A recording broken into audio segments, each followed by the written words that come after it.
وعلیکم ورحمۃ اللہ وبرکاتہ نحمده ونصلی علی رسولہ الکریم اما بعد قابل قدر محترم حضرات، معزز نوجوان ساتھیوں، گزشتہ اتوار نماز اور نماز کی فضیلت کے متعلق احادیث کا ترجمہ ہوا۔ آج بھی انشاءاللہ نماز ہی کے بارے میں احادیث آئیں گی۔ پہلی حدیث جس کے راوی ہیں حضرت عمارہ بن رویبہ رضی اللہ تعالی عنہ، فرماتے ہیں سمعت رسول اللہ صلی اللہ علیہ وسلم، میں نے اللہ کے رسول صلی اللہ علیہ وسلم سے سنا ہے، یقول فرماتے ہیں لن یلج النار احد، ہرگز جہنم میں داخل نہیں ہوگا وہ شخص صلی قبل طلوع الشمس وقبل غروبها، جس نے سورج طلوع ہونے سے پہلے نماز پڑھی ہو اور سورج غروب ہونے سے پہلے۔ سورج طلوع ہونے سے پہلے والی نماز ہے فجر کی نماز، اور سورج غروب ہونے سے پہلے والی نماز ہے عصر کی نماز۔ نمازیں پانچوں وقت کی پڑھنی ہے، پانچوں وقت کی نماز فرض ہے۔ بالخصوص یہ دو نمازوں کی بڑی تاکید فرما رہے ہیں کہ پانچوں نمازوں میں جس نے یہ دو نمازیں بڑے اہتمام سے ادا کی ہوں تو ایسا شخص جہنم میں داخل نہیں ہوگا۔ دوسری روایت جس کے راوی ہیں حضرت ابو موسیٰ اشعری رضی اللہ تعالی عنہ، فرماتے ہیں قال رسول اللہ صلی اللہ علیہ وسلم، اللہ کے رسول صلی اللہ علیہ وسلم نے ارشاد فرمایا من صلی البردین، جس نے دو ٹھنڈے وقت کی نمازیں پڑھیں، دخل الجنہ، وہ جنت میں داخل ہوگا۔ یہ دو ٹھنڈے وقت کی نماز فجر اور عصر ہے۔ فجر کا وقت ٹھنڈا ہوتا ہے، عصر کا وقت بھی ٹھنڈا ہوتا ہے جب سورج کی تپش ماند پڑ جاتی ہے، ختم ہو جاتی ہے۔ تو یہ دو نمازوں کی بڑی خاص تاکید فرما رہے ہیں پیارے نبی صلی اللہ علیہ وسلم۔ کیا وجہ ہوگی یہ دو نمازوں کی بڑی تاکید کی؟ اور بھی بہت ساری وجہ ہو سکتی ہیں۔ ایک وجہ یہ ہے کہ فجر کا وقت ہے غفلت کا، نیند کا، تو اس وقت نیند قربان کر کے آنا یہ اللہ کو بہت پسند ہے، اس لیے اللہ تبارک و تعالیٰ نے فجر کی نماز کو بڑا پسند فرمایا۔ عصر کی نماز کا وقت، خاص طور سے اس دور میں عصر کی نماز کا جو وقت ہوتا تھا یہ بالکل کاروبار عروج پر ہوتا تھا، تجارت عروج پر ہوتی تھی، کیونکہ فجر کے ساتھ ہی کاروبار شروع ہو جاتا تھا ظہر تک۔ پھر ظہر کے بعد کھانا وغیرہ کھاتے تھے، گھنٹہ دو گھنٹہ آرام ہوتا تھا، قیلولہ جسے کہتے ہیں۔ پھر اس کے بعد دوبارہ بازار کھلتی تھی، تو مغرب اور عشاء کے درمیان بازار بند ہو جاتی تھی۔ تو یہ جو عصر کے بعد کا یا عصر کا جو وقت ہوتا تھا یہ حساب و کتاب کا وقت ہوتا تھا اور بہت زیادہ مصروفیت کا وقت ہوتا تھا تجارت میں۔ جیسے اس وقت بازار بند ہوتا ہے 10 بجے کے بعد 11 بجے، تو عشاء کے بعد کا یا 8 بجے یا 7 بجے کا جو وقت ہوتا ہے یہ بڑا قیمتی ہوتا ہے تاجروں کے لیے، کہ حساب و کتاب کرنا دن بھر جو کچھ ہوا، اور ہر روز جسے قیمت ادا کرنی ہے، اجرت ادا کرنی ہے، اسی وقت دینا ہے سب کو۔ تو اور خاص طور سے باہر سے آئے ہوئے تجار، ان سے باتیں کرنی ہے، تو یہ وقت خاص کرتے ہیں 8-9 بجے والا۔ تو بازار بند ہونے سے 2-3 گھنٹہ پہلے کا جو وقت ہوتا ہے یہ بڑی مصروفیت کا ہوتا ہے بازار کے اندر۔ اس زمانے میں بازار بند ہوتے تھے مغرب کے بعد، تو عصر کا وقت بہت مصروفیت والا ہوتا تھا۔ اس وقت میں اتنی مصروفیت کو ترک کر کے نماز پڑھنے آنا یہ صرف اللہ کی محبت میں ہو سکتا ہے، یہ صرف جنت کے حاصل کرنے کے لیے ہی ہو سکتا ہے۔ اسی لیے یہ دو وقتوں کی نماز کو بڑا پسند فرمایا اللہ نے اور اللہ کے نبی صلی اللہ علیہ وسلم نے۔ یہ ایک وجہ جو علماء نے لکھی، اور ایک وجہ آگے کی حدیث میں خود آ رہی ہے۔ حضرت ابو ہریرہ رضی اللہ تعالی عنہ سے روایت ہے، فرماتے ہیں قال رسول اللہ صلی اللہ علیہ وسلم، اللہ کے رسول صلی اللہ علیہ وسلم نے ارشاد فرمایا، یتعاقبون فیکم ملائکۃ باللیل وملائکۃ بالنہار، کہ تمہارے پاس دو فرشتے آتے ہیں، ایک صبح کے دن کے فرشتے اور ایک رات کے فرشتے، وہ جو کندھوں پہ ہوتے ہیں، جو ہمارا سارا عمل لکھتے ہیں نامہ اعمال میں۔ تو یہ فجر سے لے کے عصر تک یہ دن کے فرشتے ہوتے ہیں، پھر عصر سے لے کے آئندہ کی فجر تک یہ رات کے فرشتے ہوتے ہیں۔ تو فجر اور عصر کے وقت یہ فرشتوں کی تبدیلی کا وقت ہوتا ہے۔ اور دوسری حدیث میں ہے، پیارے نبی صلی اللہ علیہ وسلم نے ارشاد فرمایا کہ جب یہ فرشتے اللہ کے پاس جاتے ہیں، دن کے فرشتے، تو اللہ پوچھتے ہیں میرا بندہ کس حال میں ہے؟ تو فرشتے کہتے ہیں جب ہم گئے تھے بندے کے پاس فجر کے وقت میں تو ہم نے اسے نماز میں پایا، اور جب ہم اسے چھوڑ کے آ رہے تھے عصر میں تو ہم نے اسے نماز میں پایا۔ تو اللہ تبارک و تعالیٰ خوش ہوتے ہیں اور مغفرت کا اعلان کرتے ہیں۔ اسی طریقے سے رات کے فرشتے سے اللہ سوال کرتے ہیں میرے بندے کا کیا حال؟ فرشتے کہتے ہیں جب ہم گئے تھے عصر کی نماز میں ہم نے اسے پایا، اور جب ہم آئے ہیں تو ہم نے اسے فجر کی نماز میں پایا۔ تو نماز کی گواہی اللہ تبارک و تعالیٰ کے دربار میں مغفرتوں کو لے آنے والی ہے، رحمتوں کو کھینچنے والی ہے۔ اللہ تبارک و تعالیٰ مغفرت کا اعلان کرتے ہیں۔ تو اسی لیے پیارے نبی صلی اللہ علیہ وسلم نے فرمایا کہ یہ فرشتوں کی ڈیوٹی کی تبدیلی کا وقت ہے، لہذا یہ وقت تم نماز کی حالت میں رہو۔ اس لیے پانچوں نماز کے ساتھ ساتھ بالخصوص فجر کی نماز اور عصر کی نماز کی بہت زیادہ پابندی کرنی چاہیے۔ تیسری حدیث، راوی ہیں حضرت جندب قصری رضی اللہ تعالی عنہ، فرماتے ہیں قال رسول اللہ صلی اللہ علیہ وسلم، اللہ کے رسول صلی اللہ علیہ وسلم نے ارشاد فرمایا، من صلی صلاۃ الصبح، جس نے صبح کی نماز پڑھی، فجر کی نماز پڑھی، فہو فی ذمۃ اللہ، تو وہ اللہ کے ذمے میں آ گیا، اللہ کی پناہ میں آ گیا، اللہ کی حفاظت میں آ گیا۔ اتنی بڑی بات ہے۔ اور اگر نماز فجر کے ساتھ ساتھ سورہ یاسین کی توفیق مل گئی تو ام المومنین حضرت عائشہ رضی اللہ تعالی عنہا فرماتی ہیں پیارے نبی صلی اللہ علیہ وسلم نے ارشاد فرمایا، جس نے علی الصبح یاسین پڑھ لی سارے دن آفات بلیات سے وہ محفوظ ہو جاتا ہے۔ کیا خوش نصیب صبح ہے، اور کیا خوشحال صبح ہے اس بندے کی جو نماز فجر بھی پڑھا مسجد میں اور اللہ کی توفیق سے سورہ یاسین بھی تلاوت کر لیا، پورا دن اللہ کی رضا میں، اللہ کی پناہ میں، اللہ کی رحمت میں گزرتا ہے۔ اللہ ہم سب کو یہ بات سمجھنے اور اس پر عمل کرنے کی توفیق عطا فرمائے۔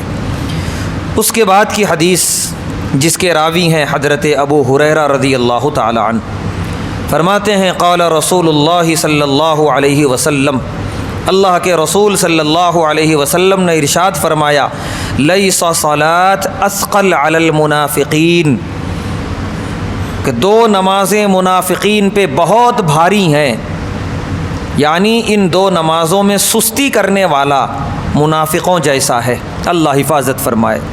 نمبر ایک الفجر، فجر کی نماز، اس میں سستی کرنے والا منافقین جیسا مزاج ہے یہ۔ نمبر دو والعشاء، عشاء کی نماز، عشاء کی نماز میں سستی یہ منافقین کی علامت ہے۔ حالانکہ وہ نماز اللہ کے لیے پڑھتے ہی نہیں تھے، دکھاوے کے لیے پڑھتے تھے، لیکن اس میں بھی دن بھر کی تھکاوٹ کے بعد عشاء کا جو وقت ہوتا ہے بس آرام، سکون اور سونے کی کا تقاضا ہوتا تھا طبیعت میں، ایسے میں آ کر عشاء کی نماز ادا کرنا خوشی خوشی یہ وہی کرے گا جو مومن ہے، جس کے دل میں ایمان ہے، آخرت پر ایمان ہے۔ باقی جو سستی میں آ رہا ہے وہ منافقین جیسا ہے، اور جو آ ہی نہیں رہا ہے، منافقین تو آیا کرتے تھے بوجھل طبیعت کے ساتھ، چہرے بگاڑ کے، لیکن جو آ ہی نہیں رہا ہے، اللہ کی پناہ، یہ عمل منافقوں جیسا نہیں، کافروں جیسا ہے۔ پیارے نبی صلی اللہ علیہ وسلم نے فرمایا کہ بین الصلاۃ والکفر ترک، بین الایمان والکفر ترک الصلاۃ، ایمان اور کفر کے درمیان فرق کرنے والی چیز نماز ہے۔ نماز پڑھ رہا ہے مومن ہے، نماز چھوڑ رہا ہے کافر ہے۔ کتنی بڑی بات پیارے نبی صلی اللہ علیہ وسلم نے ارشاد فرمائی۔ تو اس لیے نماز کے لیے تو آنا ہے، بوجھل طبیعت بھی نہ ہو، خوشی خوشی آنا ہے اور راضی برضا نماز ادا کرنا ہے، تاکہ ہمارا شمار ایمان والوں میں ہو۔ تو اس حدیث میں پیارے نبی صلی اللہ علیہ وسلم نے خاص طور پہ تاکید فرمائی فجر اور عشاء پوری طبیعت کے ساتھ خوش مزاجی کے ساتھ آ کر نماز ادا کرنا ہے۔ اور آگے آپ نے فرمایا وَلَوْ يَعْلَمُونَ مَا فِيهِمَا، اگر لوگ جان لیں ان دو نمازوں میں اللہ نے کیا رکھا ہے، کیا ثواب، کیا جنت کی نعمتیں، کیا اللہ کی رضا اور نہ جانے کیا کیا ہے اللہ کی طرف سے، اگر لوگ جان لیں لَأَتَوْهُمَا تو وہ ضرور آئیں گے یہ دو نمازیں پڑھنے، وَلَوْ حَبْوًا اگرچہ زمین پہ گھسٹ کے آنا پڑے، اتنے مجبور ہیں کہ چل کے نہیں آ سکتے، زمین پہ گھسٹنا پڑے گا تو بھی آئیں گے اور یہ دو نماز ادا کریں گے۔ اللہ نے اس میں اتنی برکت رکھی ہے، اتنا ثواب رکھا ہے اور اتنی خوشی رکھی ہے، کاش مسلمان ان حدیثوں کو سمجھیں اور اس پر عمل کریں۔ اس کے بعد کی روایت جس کے راوی ہیں حضرت عثمان غنی رضی اللہ تعالی عنہ، فرماتے ہیں قال رسول اللہ صلی اللہ علیہ وسلم، اللہ کے رسول صلی اللہ علیہ وسلم نے ارشاد فرمایا من صلی العشاء، جس نے عشاء کی نماز پڑھی فی جماعت، جماعت سے، فکأنما قام نصف اللیل، تو اس کا اتنا ثواب ہے جیسے آدھی رات اس نے عبادت کی ہے۔ عشاء کی نماز مسجد میں جماعت سے پڑھنے میں 15 منٹ 20 منٹ اس سے زیادہ نہیں، اور ثواب آدھی رات عبادت کا ہے۔ پھر اس کے بعد ومن صلی الصبح فی جماعہ، صبح کی نماز بھی اللہ کی توفیق سے جماعت سے پڑھ لیا، فکأنما صلی اللیل کلہ، پوری رات نماز پڑھنے اور عبادت کرنے کا ثواب اللہ نے رکھا ہے۔ اتنا معمولی عمل ہے اور اتنی بڑی خوشخبریاں ہیں، اتنی بڑی پیشکش اللہ تبارک و تعالیٰ کی طرف سے ہے کہ نمازوں کے ادا کرنے پر۔ یہ دور ایک ایسا دور ہے کہ ہر آدمی دنیا کی طرف بھاگ رہا ہے، دنیا پیشکش کرتی ہے کہ یہ خریدو اس میں یہ فری ملے گا، یہ اس کا یہ دام ہے، اب جو ہے اس کا دام کم کر کے اتنا کر دیا گیا، اب یہ چیز آپ کی سہولت کے لیے بازار میں آئی ہے، معمولی پیسے ادا کیجئے اتنا آپ کو ملے گا، یہ چیز آپ کے لیے بنائی گئی ہے، پیسے نہیں ہیں اتنا دیجئے، باقی بعد میں تھوڑا دیتے جائیے سود کے ساتھ تو آپ کو اتنا ملے گا۔ ہر طرف پیشکش ہے اور ہر طرف بھاگ رہا ہے انسان، پوری دنیا بھاگ رہی ہے، اور ایک پیشکش رب العالمین نے رکھی ہے نمازوں میں، ایسی پیشکش کہ دنیا میں بھی فائدہ، آخرت میں بھی فائدہ، زندگی کا بھی فائدہ، مرنے کے بعد کا بھی فائدہ، اپنا بھی فائدہ، اپنے آنے والی نسل کا بھی فائدہ، کہ جس میں یک طرفہ فائدہ ہی فائدہ ہے، نقصان کا دور تک کوئی اندیشہ نہیں ہے۔ تو ہمیں یہ پیشکش نظر نہیں آتی، اور دنیا کی یہ چند روزہ جو نعمتیں ہیں ان کی پیشکش نظر آتی ہیں، جس میں فائدے کے ساتھ نقصان بھی ہے، جس میں نفع کے ساتھ سود بھی ہے، لیکن ادھر انسان بھاگ رہا ہے۔ کاش ہم ان حدیثوں کو بار بار پڑھیں اور دیکھیں کہ رب العالمین نے ہمارے لیے کیسے کیسے دروازے کھلے رکھے ہیں۔ تو پیارے نبی صلی اللہ علیہ وسلم نے فرمایا عشاء کی نماز جماعت سے پڑھو، آدھی رات کا ثواب، پھر اس کے بعد فجر جماعت سے پڑھ لو، پوری رات عبادت کرنے کا ثواب۔ ایک چیز آپ غور کریں ان تمام حدیثوں میں کہ چاہے عشاء کا ذکر ہو یا کسی اور عصر کی نماز کا ذکر ہو، سب کے ساتھ فجر کی نماز کا ذکر آ رہا ہے۔ پیارے نبی صلی اللہ علیہ وسلم نے فجر کو بہت تاکید کے ساتھ ارشاد فرمایا کہ ہر نماز کا اپنا فائدہ ہے، لیکن اس کے ساتھ فجر نہ چھوٹنے پائے، کہ فجر کی تاکید اپنی جگہ مسلم ہے، کہ آج مسلم محلات ہیں اور اس کی مسجدیں ہیں کہ فجر میں 1 صف اور 2 صف، بعض مسجدوں میں 3-4 صف بھی ہوتی ہے، لیکن اکثر مساجد ہیں جو شکوہ کر رہی ہیں مصلیوں کا کہ بازار تو 11-12-1 بجے تک کھلی ہے، بازار بالکل آباد ہے، ہوٹل آباد ہیں، دکان آباد ہیں، لیکن جب مؤذن جب اندھیرے میں حی علی الصلاح حی علی الفلاح کی آواز لگاتا ہے، کوئی ان پیشکش کی طرف دوڑ کر آنے کے لیے تیار نہیں ہے، کوئی اٹھ کر یک طرفہ اتنی بڑی رحمتیں اور ثواب حاصل کرنے کے لیے تیار نہیں ہے، سوائے چند لوگوں کے جو اللہ کی توفیق سے اٹھ کے آتے ہیں۔ ہم اپنا مزاج بدلیں، رویہ بدلیں، اور تھوڑی دیر کے لیے سوچیں کہ بہت عمر گزر گئی، بہت کم باقی ہے، آنے والا کام کچھ بھی نہیں ہے، نہ یہ بازار، نہ یہ دکانات، نہ یہ رونقیں، کچھ بھی نہیں، کام آنے والے یہ سجدے ہیں، یہ تسبیحات ہیں، یہ ذکر ہیں، یہ نمازیں ہیں، لہذا اپنے آپ کو اس کے لیے تیار کریں اور نماز فجر ہر حال میں ادا کریں، ہم خود بھی ادا کریں، بال بچوں کو بھی حکم دیں کہ وہ بھی ادا کریں، اپنے اقربا میں، اپنے دوستوں میں ہم یہ ماحول بنائیں کہ وہ نماز فجر پڑھنے والے بنیں، اس کا بہترین اجر اللہ تبارک و تعالی ہمیں آخرت میں عطا فرمائیں گے۔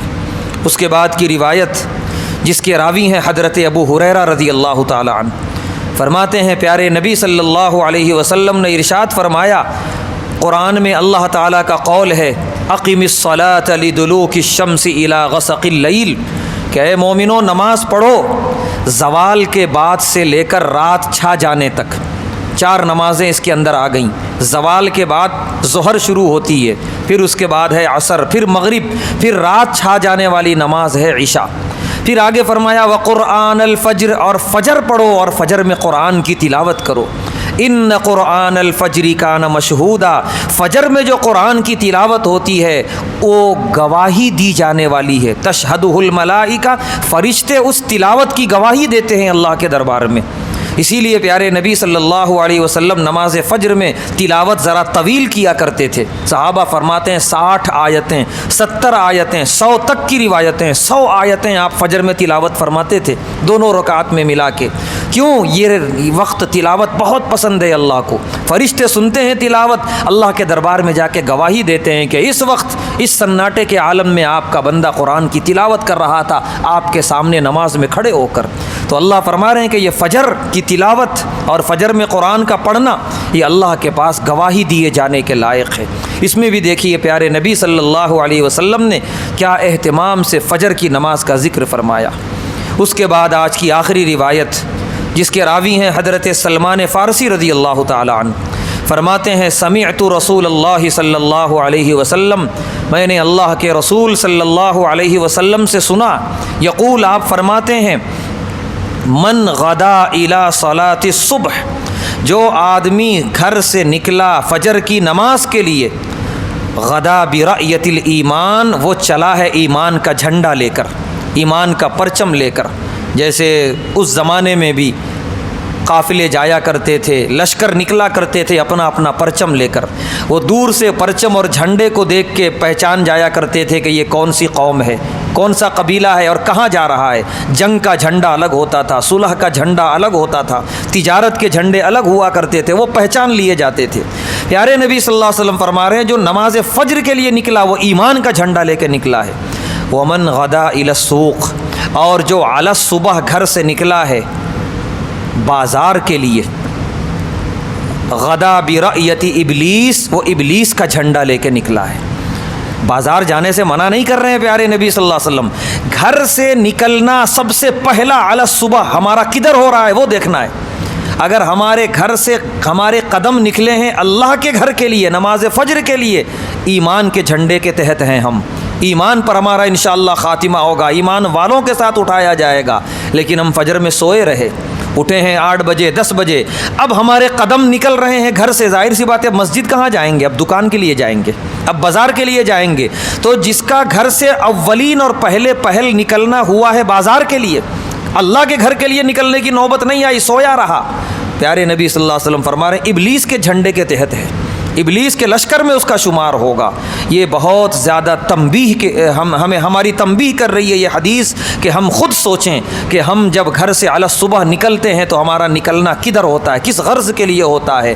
ہم اپنے قدم گھر سے نکالیں صبح صبح اللہ کے گھر کے لیے، تاکہ ہم اللہ کے جھنڈے کے تحت آ جائیں، اللہ کے ذمے میں آ جائیں، اللہ کی حفاظت میں آ جائیں. اس کے بعد پورا دن ہم بازار جائیں، جہاں چاہیں جائیں، کوئی فرق پڑنے والا نہیں ہے، ہم اللہ کی حفاظت میں ہیں، ایمان کے جھنڈے کے تحت ہیں. لیکن اگر ہم نے فجر کی نماز کے لیے اپنے قدم گھر سے باہر نہیں نکالے تو پھر ابلیس میں شمار. پیارے نبی صلی اللہ علیہ وسلم خود فرما رہے ہیں یہ احادیث جس میں اور نمازوں کے ساتھ خاص طور سے ہم دیکھیں ساری حدیثوں میں فجر کا ذکر آ رہا ہے. پیارے نبی صلی اللہ علیہ وسلم فجر کا ذکر فرما رہے ہیں. کاش امت مسلمہ ان حدیثوں کو پڑھتی اور جاگتی اور اپنے نامہ اعمال میں ایک بڑا کثیر ذخیرہ کرتی ثواب کا نماز فجر کو ادا کر کے. ہمیں چاہیے کہ ہم خود بھی نماز فجر پابندی سے ادا کریں، گھر میں بھی ماحول بنائیں، جن کے گھر میں ماحول بنا ہوا ہے الحمدللہ اسے برقرار رکھیں، اور اپنے دوست و احباب میں اقربا میں بلا جھجک دعوت دیں کہ نماز فجر پڑھا کرو. اس میں ہر چیز کا علاج اور ہر چیز کا حل اللہ نے رکھا ہے. اللہ تبارک و تعالیٰ سے دعا ہے اللہ تبارک و تعالیٰ ہم تمام کو 5 نمازیں بالخصوص نماز فجر پابندی سے ادا کرتے رہنے کی توفیق عطا فرمائے. نمازوں کی محبت ہمارے دل میں پیدا فرمائے. بے نمازی والی زندگی سے ہم سب کی حفاظت فرمائے. وآخر دعوانا الحمد للہ رب العالمین.